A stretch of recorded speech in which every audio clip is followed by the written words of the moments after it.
The sun was shining brightly over Atlanta, and the city was starting to buzz with the arrival of a new week. Marcus Johnson, 28, was a young black man who stood out in his career as a national security agent. His colleagues respected him, and his community admired him. Today, he was especially excited. It was the day of the meeting that would decide his promotion. Marcus walked into his carefully decorated apartment, where his wife, Laura, was preparing breakfast for the family. David, their 4-year-old son, was sitting at the table, his eyes sparkling with excitement. "Good morning, love," Marcus said, giving Laura a kiss on the cheek. "I'm so excited for today." "Good morning," Laura replied with a smile. "I've heard everyone talking about your promotion at work today." David, with his mouth full of cereal, looked up at his dad and asked, "Daddy, are you going to be the boss now?" Marcus laughed and crouched down to be at David's level. "Not exactly, kiddo, but I will be in a position where I can help even more people." "That's great," David exclaimed, with an innocent smile. Laura placed a plate of pancakes on the table and sat down next to Marcus. "I'm sure you're going to do great. You've worked so hard to get here." After breakfast, Marcus got ready for work.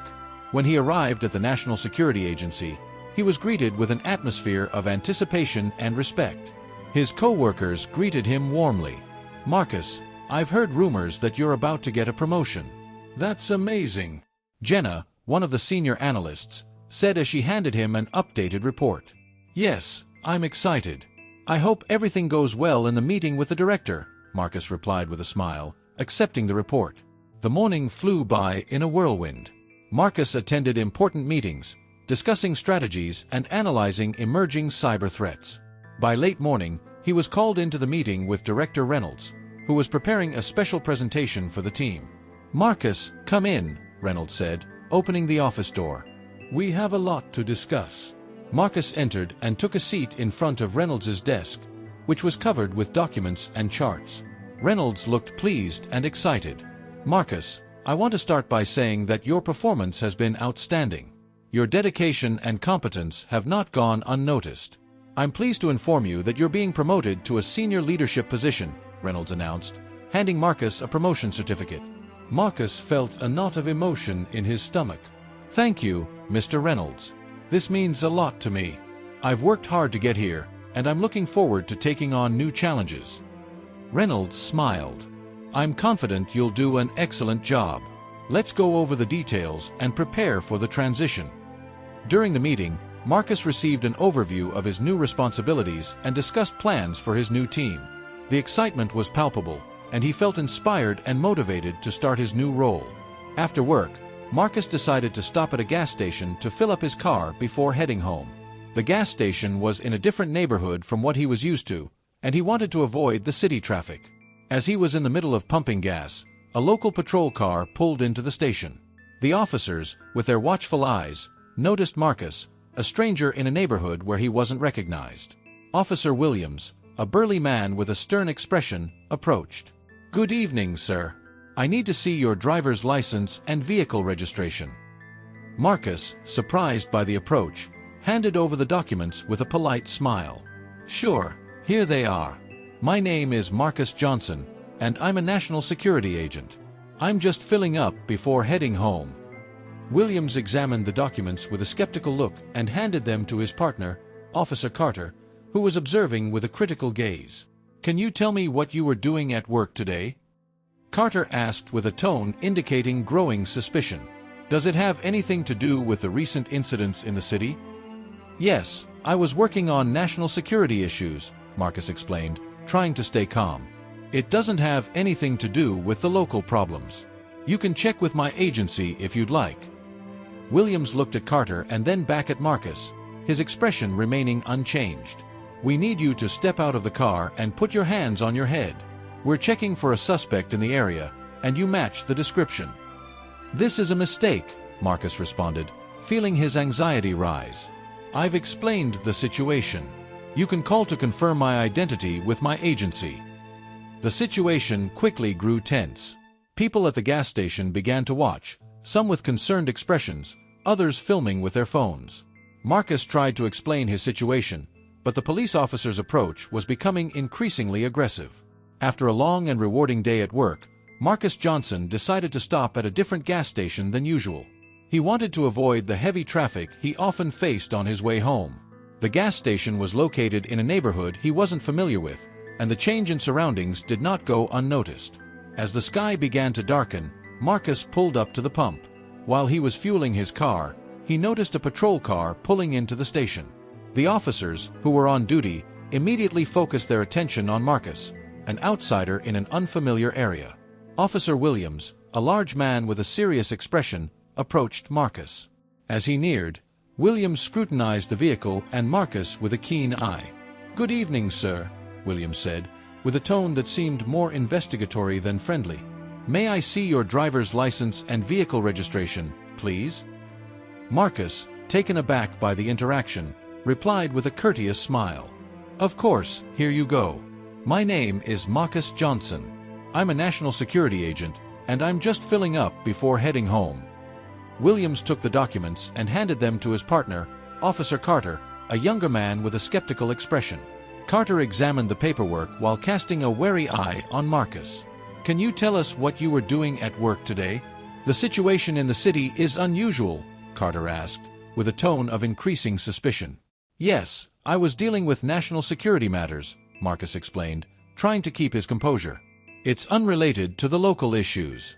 You can verify my identity with my agency if needed." Williams looked at Carter and then back at Marcus, his demeanor remaining stern. "We need you to exit the vehicle and place your hands on your head. We're investigating a suspect in the area, and you fit the description." "This is a mistake," Marcus said, feeling his anxiety intensify. "I've already explained the situation. You can call my agency to confirm my identity." Williams's tone became more authoritative. "If you don't get out of the car now, we'll have to use force to remove you. We're not here to argue." Marcus hesitated for a moment, his nerves fraying as the situation escalated. He knew that being in a position where his word was against that of a police officer wasn't ideal, but he continued to try to explain. "I really don't understand why this is happening. I'm just heading home," Marcus insisted. The people at the gas station began to gather around the scene, some watching with curiosity, others with concern. The situation was growing more tense and visibly uncomfortable.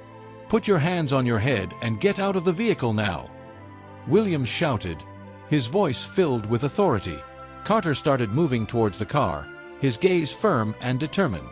"Please, don't do this. This is completely unnecessary," Marcus tried to argue, but his voice was drowned out by the commotion around him and the growing tension. The officers forced Marcus out of the car, and he was handcuffed in front of the onlookers. The sense of humiliation and helplessness was overwhelming, and he tried to maintain his dignity as he was led to the patrol car. "I want to speak to my lawyer," Marcus exclaimed as he was placed in the back of the patrol car. "This is a mistake. You're making a huge mess." Inside the patrol car, Marcus tried to contact his superiors and explain the situation, but communication was cut off by the officers. The Atlanta traffic sped by outside, and the siren of the patrol car seemed to amplify the chaos around him. Upon arriving at the police station, Marcus was held in a cold and uncomfortable interrogation room. He was restless and frustrated, while the officers who received him showed disrespect and impatience. "Let's start with the basics," Officer Williams said, now with a more formal and less aggressive tone. "You're going to tell us what you were doing and why you were in a neighborhood like this." Marcus, tired and frustrated, responded with a tense tone. "I've already explained that I'm a national security agent and was just going home after a long day at work. Check with my agency. They'll confirm my identity." Minutes dragged on as the officers conducted a more thorough check.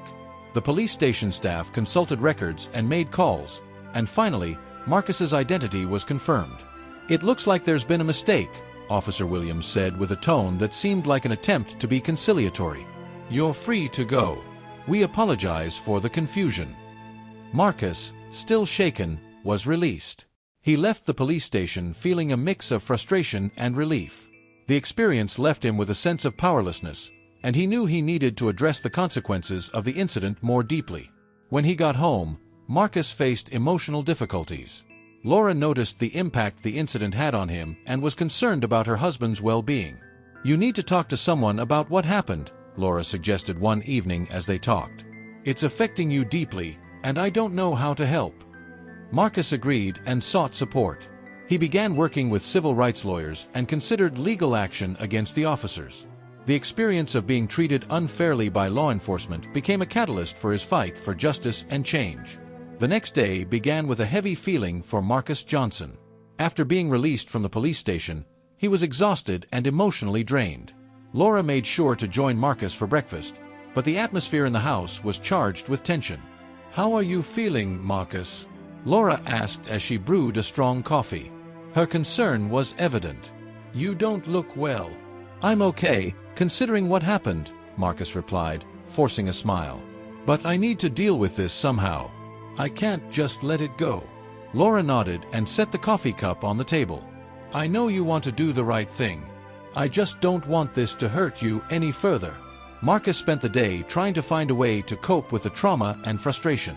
He decided that the first step would be to consult civil rights attorneys to evaluate the situation and understand his legal options. When he arrived at the law office, Marcus was greeted by Jennifer Davis, a renowned lawyer with a long track record of handling police abuse cases. "Good morning, Mr. Johnson," Jennifer said, extending a firm handshake. "I've heard about what happened to you. Let's go over the details and see how we can proceed." Marcus sat down in front of Jennifer's desk while she reviewed the documents related to his case. "I really don't know where to start," Marcus admitted.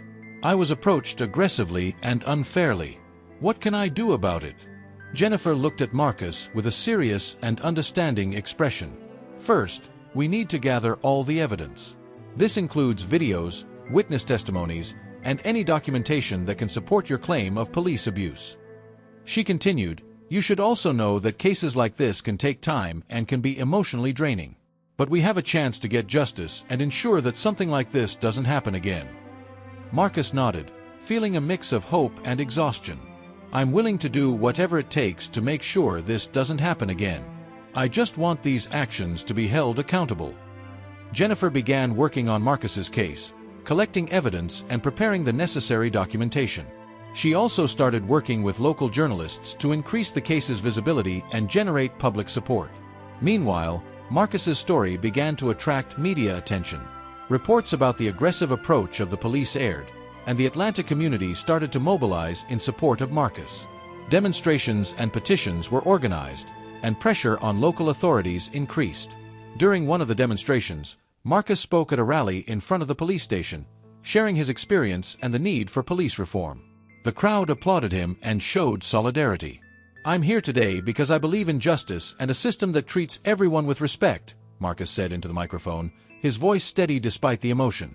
"What happened to me shouldn't happen to anyone else. We need real change." Marcus's speech touched many hearts and garnered significant community support. He was invited to various interviews and discussions about the impact of police encounters and the need for justice system reforms. Public pressure began to make an impact. Local authorities started reviewing police procedures and implementing new training to prevent similar abuses in the future. The police department's administration issued a public statement about the need for changes and promised to improve officer training. As Marcus's case moved forward in court, he continued to face the emotional and psychological challenges resulting from the incident. Therapy helped him cope with the trauma and frustration, and the support from his family and friends was crucial during this difficult time. Laura stayed by Marcus's side, offering constant support and encouragement. She also became involved in awareness campaigns and supported Marcus's efforts to promote reform. "We're doing the right thing, Marcus," Laura said as they prepared for another demonstration. "You're helping to create a better future for everyone." The legal process was intense and exhausting, but Marcus was determined to fight for justice. He knew the battle was far from over, but his courage and resilience were changing the narrative about law enforcement and inspiring others to join the cause. Marcus Johnson's case became an example of how an individual can face adversity and fight for a more just and equitable justice system. His journey was proof that, even in the face of significant challenges, it is possible to fight for change and make a difference. As the legal proceedings against the officers progressed, Marcus Johnson found himself increasingly in the spotlight. Media coverage intensified, and the city of Atlanta was divided between supporting Marcus and defending the involved officers. The situation was becoming increasingly difficult for Marcus and his family. Marcus arrived at Jennifer Davis's office for a crucial meeting about the case's progress. The attorney was reviewing documents and organizing evidence when Marcus walked in. "Good morning, Marcus," Jennifer greeted, looking at him with a serious expression. "We have some important developments to discuss." "Good morning, Jennifer," Marcus replied, sitting down in front of the desk. "What's new?" Jennifer began to explain the situation calmly. "The preliminary hearing is scheduled for next week. We need to make sure everything is ready to present the case in the best possible way." "And how are things on the defense side?" Marcus asked, uneasy. "The officers' lawyers are arguing that the approach was justified and that the decision to act was based on a reasonable suspicion of a potential crime," Jennifer explained. "They're trying to downplay the impact of what happened and justify the aggressive approach." Marcus frowned. "This is unfair. What can I do to ensure the truth is heard?" "We need to gather as much evidence as possible to refute their claims," Jennifer replied. "Additionally, it's crucial that you continue to share your story with the media and the public. Public pressure has been helping ensure the case gets the attention it needs." As Marcus and Jennifer discussed the details, tension was rising outside the office. Public pressure was mounting, with protests and demonstrations becoming increasingly frequent. The city was divided, with police defending their aggressive approach, claiming they were just doing their duty. That night, Marcus and Laura were at home, discussing the situation with concern.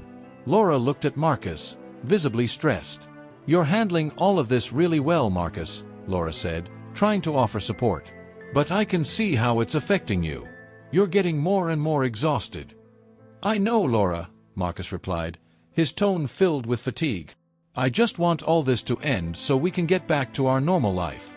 But the truth needs to be told. I can't let this go unnoticed."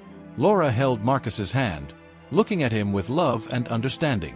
"I'm here with you, always. We'll get through this together." As the case approached the hearing, media coverage continued to provide detailed reports about the incident. The tension increased as the hearing date approached, and Marcus prepared to face a courtroom that would become the stage for an intense battle. The day of the preliminary hearing arrived, and Marcus entered the courthouse with a mix of nervousness and determination. Jennifer was by his side, offering encouragement and guidance. "Remember, Marcus, stay calm and answer the questions clearly," Jennifer advised. "You're here to present the truth." The courtroom was packed with reporters, supporters, and a few critics. The defense attorneys were ready to challenge Marcus's testimony and question his version of events. During the hearing, Jennifer presented evidence, including videos of the incident and witness testimonies from people who were at the gas station. She argued that the police's approach was disproportionate and violated Marcus's civil rights. The defense attorneys tried to discredit Marcus, suggesting that his presence in the neighborhood and his behavior might have raised legitimate suspicions.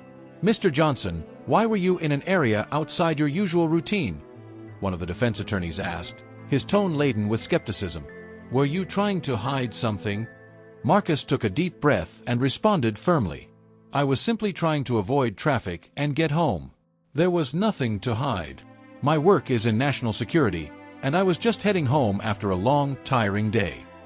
The hearing was marked by a series of intense arguments and discussions. The pressure was clearly on everyone involved, and the court's decision was far from clear. After the hearing, Marcus and Laura left the courthouse, feeling exhausted but hopeful. The battle was far from over, but they were determined to fight until the end. "It was a tough day, but you did a good job," Laura said, trying to cheer up Marcus. "Now we just have to wait and see what happens." "Yeah, I hope the truth prevails," Marcus replied, looking at the horizon with a mix of hope and anxiety. "We still have a long way to go." The legal process would continue, and Marcus would face more challenges. But his determination to seek justice and the changes he hoped to see in the law enforcement system remained his driving force. The fight was just beginning, and he was prepared to face it with courage and resilience. The days following the preliminary hearing were a whirlwind of emotions and activities for Marcus Johnson and his family. The media continued to cover the case intensely, and community support was growing. Marcus and Laura were trying to balance public and private life, but the pressure was undeniably high. One morning, Laura decided to visit the community center where Marcus used to volunteer. She was concerned about the impact of the case on the community and wanted to check how members were reacting to the situation. "Good morning, Laura," said Sarah, one of the community leaders, as she saw Laura walk in. "How are you? And how's Marcus?" "Good morning, Sarah. I'm okay, but Marcus is going through a tough time," Laura replied, trying to smile despite the stress. "I came to see how the community is handling all this." Sarah made a sympathetic expression and led Laura to the meeting room, where a group of residents was discussing Marcus's case. "We're all concerned about what happened to him," Sarah began. "Many of us are organizing a meeting to discuss how we can support Marcus and push for changes." Laura sat and listened attentively as community members voiced their opinions and concerns. "We need to make sure he knows he's not alone," said one resident, "and that this injustice doesn't go without consequences." Meanwhile, Marcus was at home dealing with the emotional and physical impact of the case. He received a call from Jennifer Davis, who wanted to update him on the progress of the case. "Hi, Marcus. I wanted to talk to you about the next steps in the legal process," Jennifer began, with a professional and encouraging tone. "We're moving forward with gathering depositions and preparing our presentation for court." "Hi, Jennifer," Marcus replied, listening closely. "How are things going so far?" "We're making progress, but there are still challenges. The defense is trying to discredit your claims and minimize the impact of the incident," Jennifer explained. "We need to make sure our presentation is solid and that all evidence is clear." Marcus sighed. "I just want the truth to be known, and for this to help prevent future abuses." Jennifer paused before responding. "I understand, and that's what we're fighting for. Your courage and the public attention have been crucial. Stay strong." During the week, pressure on the case continued to grow. The demonstrations in support of Marcus became more frequent and larger, while the media continued to cover the story in ever greater detail. Laura and Marcus decided to attend a community meeting organized in support of the case. When they arrived, they were greeted warmly. Many community members were present, offering words of encouragement and solidarity. "It's good to see all of you here," Marcus said into the microphone, his voice filled with emotion. "I never imagined this would become so big, but I'm deeply grateful for the support of each one of you." One of the community leaders, James, stood up to speak. "Marcus, your courage in facing this injustice is admirable. We're here to ensure that your fight isn't in vain. We'll keep pushing for change and supporting you." The meeting turned into an inspiring event, with speeches and presentations highlighting the importance of justice and accountability. The community was united and determined to fight for reforms in the law enforcement system. After the meeting, Laura and Marcus spoke with community members, who expressed their ongoing support and determination to see real changes. "I never knew how much the community cared," Marcus told Laura as they prepared to head home. "It's amazing to see such solidarity." Laura smiled, touched by the show of support. "Yes, and it gives us strength to keep fighting. We're all in this together." As the days passed, the courtroom battle intensified. Preparing for the next hearing required significant effort from Marcus and Jennifer. They needed to ensure all evidence and testimonies were in order to face the defense attorneys. As the date of the next hearing approached, Marcus and Laura continued to face the personal and emotional challenges the case brought. The experience was demanding, but the community support and determination for justice kept their hope alive. Marcus knew the road ahead would be long and difficult, but the growing solidarity and public visibility were helping to ensure that his fight would not be in vain. He was determined to see the case through to the end, not just for himself but to ensure that others would not endure the same suffering. With the final hearing approaching, the atmosphere around Marcus Johnson's case was charged with tension. The city of Atlanta remained divided, but support for Marcus's cause was growing. The case had attracted national attention, and the pressure on the authorities was mounting. Marcus and Laura were at home, reviewing the final details before the hearing. Marcus was sitting at the kitchen table, flipping through papers and reviewing notes with Jennifer Davis's help. "Marcus, we need to make sure all the details are perfect for the hearing," Jennifer said, her voice filled with concentration. "Presenting the evidence and your testimony is crucial. We have to be meticulous." Marcus looked up from the document he was reading. "I know, and I want everything to be in order. But it's hard not to feel the weight of all this. I'm anxious for it to be over, but I also want to make sure justice is served." Laura, who was beside Marcus, touched his shoulder with a reassuring gesture. "You're doing your best, Marcus, and we're here to support you." We have to believe that the truth will prevail. Jennifer smiled encouragingly. Yes, and you've been great throughout this whole process. Just remember, the court is there to hear the truth, and that's what will make the difference. On the morning of the hearing, the courtroom was packed with reporters, protesters, and spectators. The atmosphere was electric, a mix of anticipation and nervousness. Marcus and Laura arrived early to prepare and met with Jennifer for a final review. "We're ready to start," Jennifer said, adjusting the microphone and preparing documents. "Do you feel ready to testify?" Marcus took a deep breath, looking at Laura, who gave him a reassuring smile. "Yes, I'm ready. I just hope everything goes well." As Marcus and Jennifer headed to the courtroom, the audience was eager to hear the final arguments. The police defense team was ready to present their final points and try to turn the situation in their favor. The judge entered the room and asked everyone to stand. "We are here today to hear the final arguments in the case involving Mr. Marcus Johnson," he announced. "The parties may begin." Jennifer started her argument, giving a detailed summary of the evidence and highlighting the flaws in the police's approach. She reinforced the need to hold those involved accountable and asked the court to consider the emotional and psychological impact on Marcus. The police officers involved failed to perform their duties fairly and professionally, Jennifer argued. Their approach was disproportionate and caused significant suffering to Mr. Johnson. "We ask the court to take this into account when making its decision."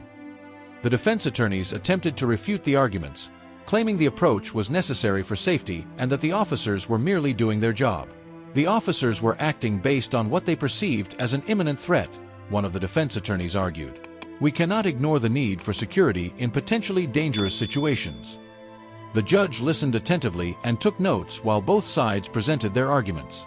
After the final arguments were completed, the hearing was adjourned so the judge could deliberate. During the break, Marcus and Laura were in a corner of the courtroom, trying to cope with the anxiety and nervousness. Jennifer approached them with a serious expression. "We have to wait for the judge's decision now," Jennifer said. "Regardless of the outcome, you've done an excellent job and fought bravely for justice. I just hope the judge understands the seriousness of what happened and makes a fair decision," Marcus replied, with a look of concern. Laura held Marcus's hand, trying to convey a bit of calm. "Let's trust the system and hope for the best.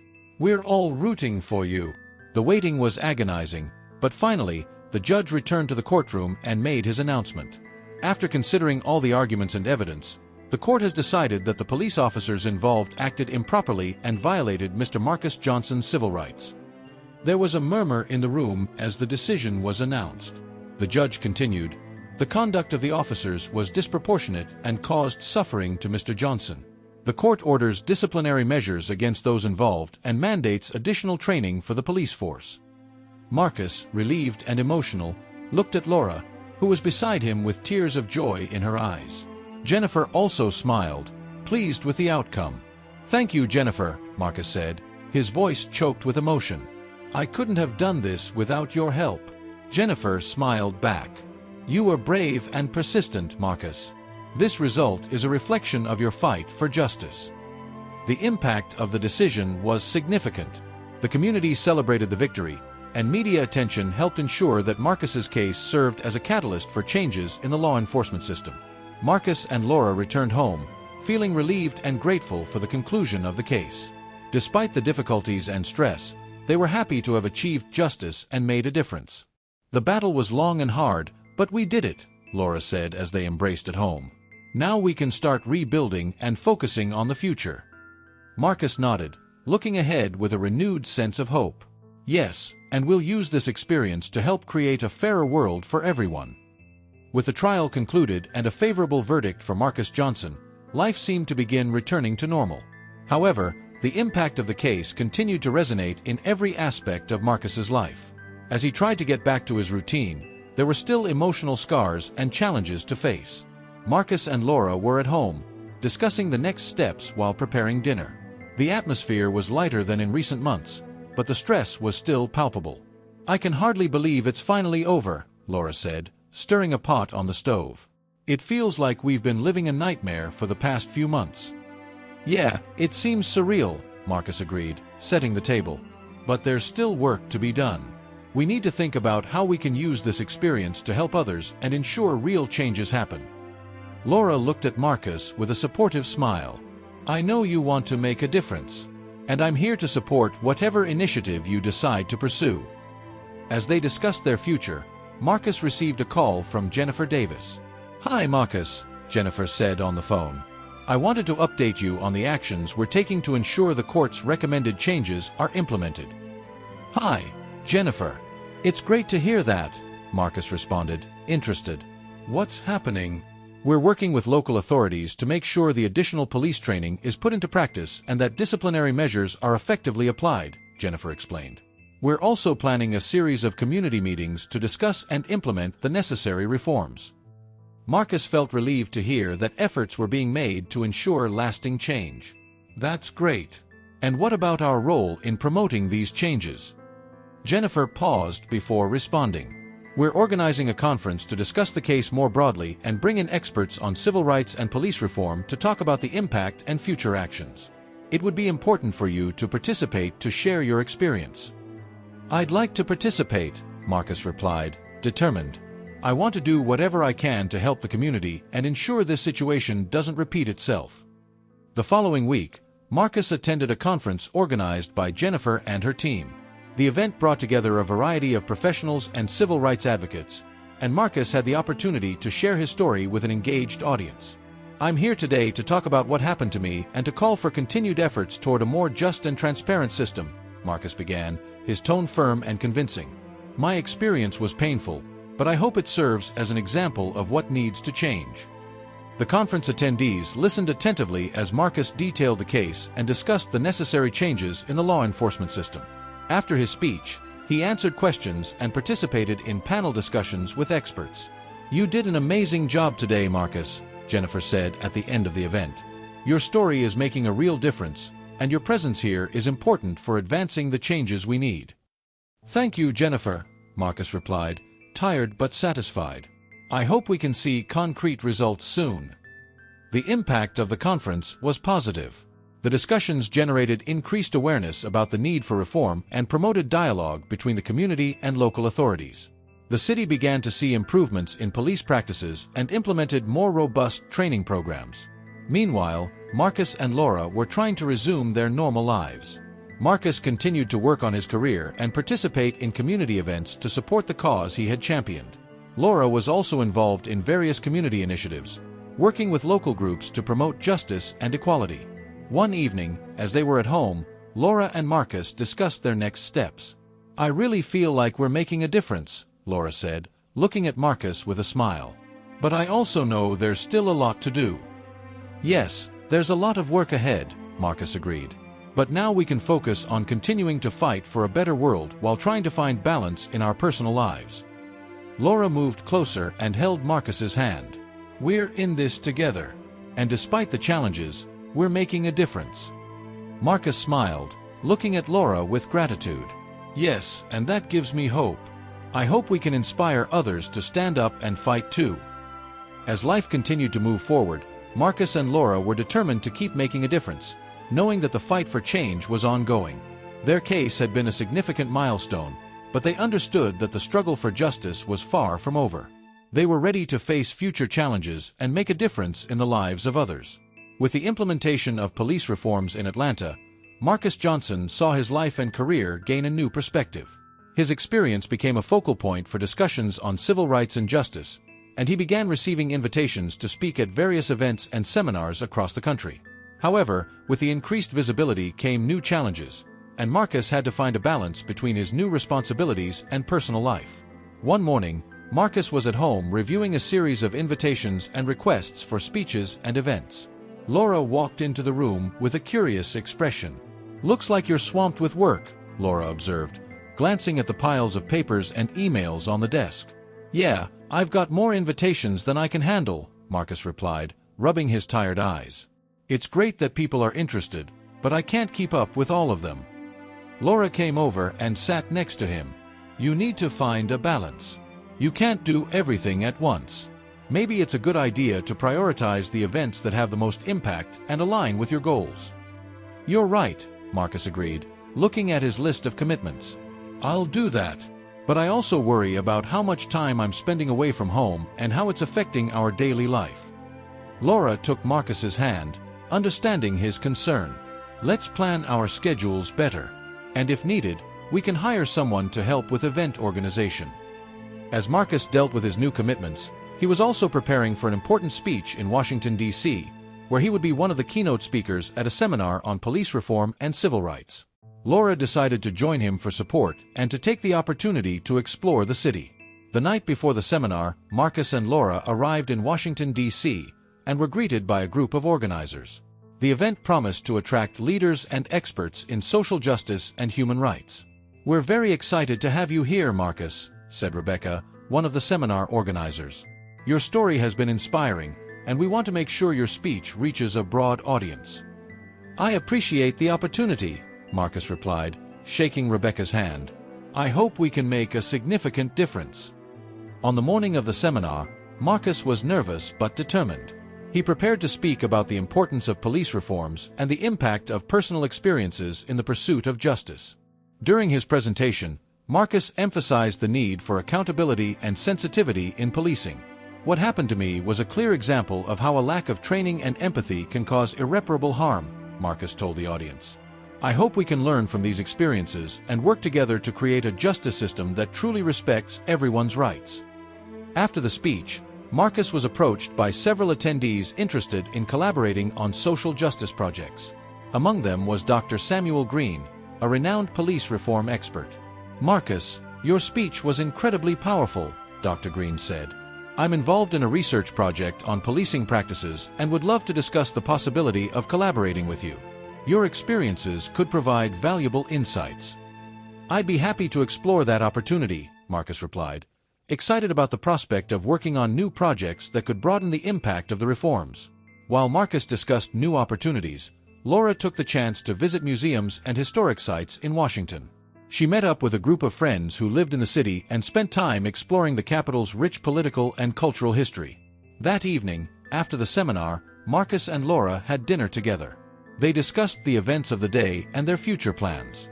"It was an intense but productive day," Marcus said, relaxing after dinner. "I'm excited about the new collaboration opportunities and the possibilities that have opened up."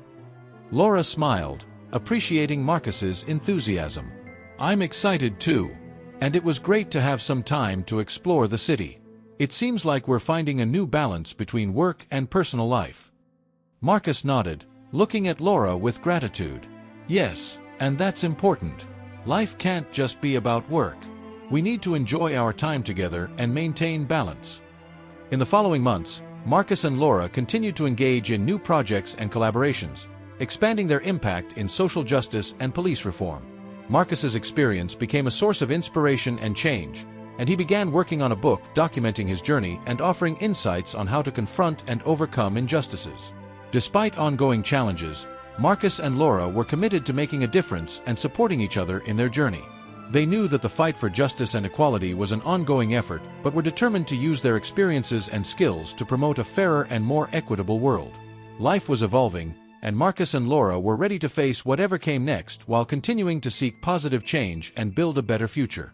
With the positive impact of his speeches and projects, Marcus Johnson had become a prominent figure in the fight for justice system reforms. However, the increased visibility brought new challenges, including the stress of his growing workload and the pressure to keep advancing the cause. One Tuesday morning, Marcus was in his office, working on a draft of his book about his experience and police reforms. Laura entered the room with a concerned expression. "Marcus, you look exhausted," Laura said, glancing at the pile of papers and the computer screen. "When was the last time you took a break?" Marcus looked at her and sighed.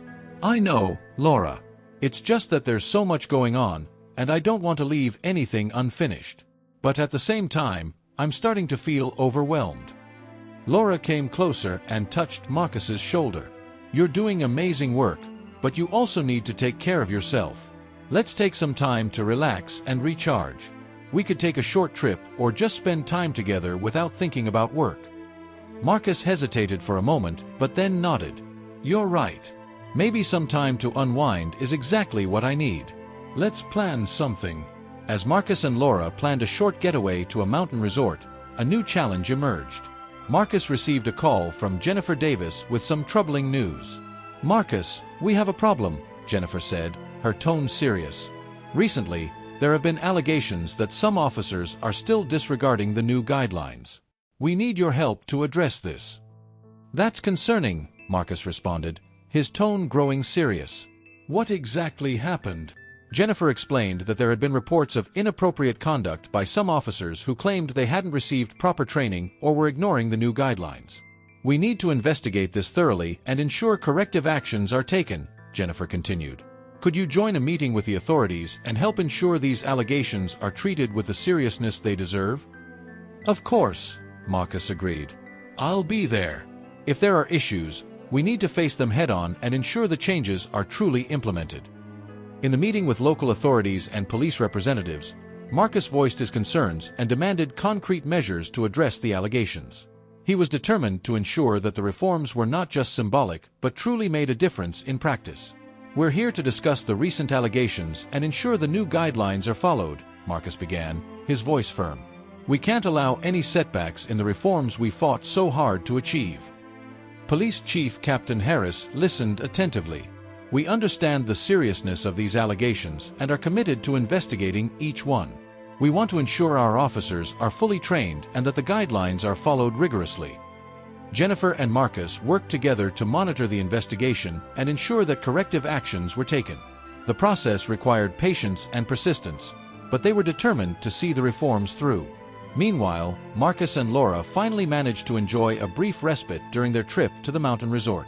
The time in nature offered Marcus a chance to reflect and relax. Sitting on the chalet's porch with a stunning view of the mountains, Laura looked at Marcus and said, "I'm glad we got this time for ourselves. Sometimes, we need to step away a bit to reassess things and remember why we're fighting." Marcus smiled, feeling the weight of the past months lift. "Yes, that's true. And being here makes me realize how important support and balance are. I feel ready to face the next challenges, but I need to remember to take care of myself too." Laura nodded, taking Marcus's hand.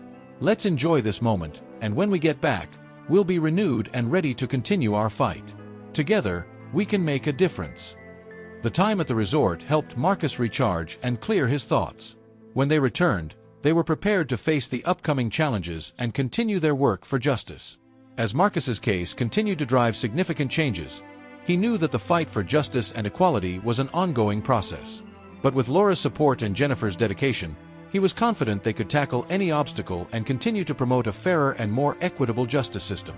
After the revitalizing break in the mountains, Marcus Johnson returned to Atlanta with a new perspective and a renewed sense of purpose. However, the challenges didn't disappear.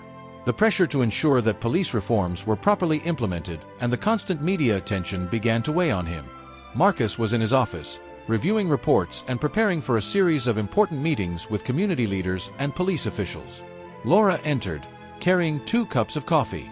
"You seem to be buried in work again," Laura commented, placing a cup on Marcus's desk. "When was the last time you took a break?" Marcus took the cup and smiled wearily. "I know, Laura. There's so much to keep up with. The investigation into the allegations of non-compliance with the new guidelines is still ongoing, and we need to make sure everything is on track." Laura sat down next to him and looked at the papers spread out on the desk. "I understand the importance of the work, but you also need to make time for us. We can't let stress and work take over our lives completely." "You're right," Marcus admitted, looking at Laura with tired eyes. "I'll try to be more balanced. Maybe we can plan something for next weekend, a little getaway or just some time for us." Laura smiled, relieved. "That would be great. And remember, it's okay to delegate some tasks or ask for help when needed." As Marcus's life continued to be marked by his work and advocacy activities, a new challenge arose when a media investigation into the effectiveness of the reforms gained prominence. Investigative reporter Brian Thompson reached out to Marcus for an interview. "Marcus, thanks for talking with us," Brian said over the phone. "We're investigating how police reforms have been implemented and whether there are areas that still need improvement. We'd like to hear your perspective on the progress and challenges you faced." "I appreciate the chance to clarify things," Marcus replied. "I'm happy to discuss the impact of the reforms and what still needs to be done." In the interview, Brian asked probing questions about the effectiveness of the reforms and the criticisms that had arisen. Marcus responded honestly and clearly, highlighting both the progress and the areas that still needed attention. "We're seeing progress, but we're also facing challenges," Marcus explained. "The work we've done so far is just the beginning. There's still much to be done to ensure that all aspects of the reforms are fully implemented and adhered to." The interview received widespread coverage and sparked heated discussions about the effectiveness of the reforms and the need for more oversight. While some praised the progress, others questioned whether the changes were sufficient. Marcus received a wave of support and criticism, and the stress of public visibility began to accumulate. During dinner with Laura, Marcus reflected on the interview and the challenges he was facing. "The interview brought up some important issues," Marcus said, looking at his plate. "There's still a lot of work to be done, and although we've made progress, there are people who still don't believe in the reforms." Laura looked at Marcus with understanding. "I know it's hard to deal with criticism, but it's also an opportunity to show that you're committed to transparency and continuous improvement. Criticisms can help identify areas where we still need to progress." "You're right," Marcus agreed. "I just need to find a way to manage the stress and stay focused on the bigger goal." The media pressure and associated stress began to affect Marcus's health and well-being. He started feeling overwhelmed and concerned about the impact his work was having on his personal life and his relationship with Laura. Worried about the situation, Laura suggested they see a therapist to help Marcus cope with the stress. "I know you might feel like you don't need it, but talking to a professional can be really helpful for managing the pressure and finding healthy ways to face the challenges." Marcus hesitated initially but eventually agreed to seek help. They found a therapist specializing in work-related stress and mental health issues. The therapy sessions helped Marcus find ways to manage stress and better balance his professional and personal life. During one of these sessions, Dr. William Reed asked Marcus about his concerns. "How are you coping with the pressure and expectations that come with your work?" Marcus took a deep breath and replied, "Sometimes it's overwhelming. I feel like I always have to live up to expectations, and it's affecting my health and my relationship." Dr. Reed listened attentively and offered practical advice. "It's important to recognize your limits and practice self-care. Find time to relax and be open to the support of those around you. And remember, taking breaks and asking for help doesn't diminish the importance of your work."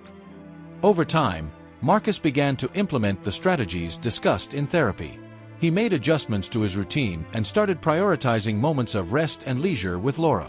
One quiet evening at home, Marcus and Laura were sitting together on the couch, watching a movie and enjoying some peaceful time. "I'm starting to feel more balanced," Marcus said, with a genuine smile. "Therapy has been really helpful." Laura smiled and rested her head on Marcus's shoulder. "I'm glad to hear that. The work you're doing is important, but your well-being is equally crucial. We're in this together." Marcus nodded, feeling grateful for Laura's support and the new tools for facing challenges. He knew that the fight for justice and reform was an ongoing journey, but with the support and balance he was finding, he was better prepared to face whatever came next. After months of hard work and dedication, Marcus Johnson's journey was reaching an important milestone. Police reforms in Atlanta were showing visible progress, and Marcus was starting to see the fruits of his continued effort. However, even with the advancement, he knew the work was far from over. He was determined to keep fighting for justice and to make meaningful changes. On a clear morning, Marcus was reviewing the final details of a new report on the reforms when Laura entered the room, carrying an envelope. "I got this in the mail," she said, handing the envelope to Marcus. "It looks like something important." Marcus opened the envelope and found an invitation to a recognition ceremony for advancements in police reforms. The event was to be held in Washington, D.C., and would include political leaders, activists, and community representatives. "Look at this," Marcus said, showing the invitation to Laura. "They want to recognize me for the work we've done in Atlanta." Laura smiled proudly. "That's amazing, Marcus. You deserve every bit of recognition. It's proof of the impact your work has had." "It's recognition for all of us," Marcus said, touching Laura's hand. "But it's also a reminder that there's still much more to be done. We need to keep moving forward." The following week, Marcus and Laura traveled to Washington, D.C., for the ceremony.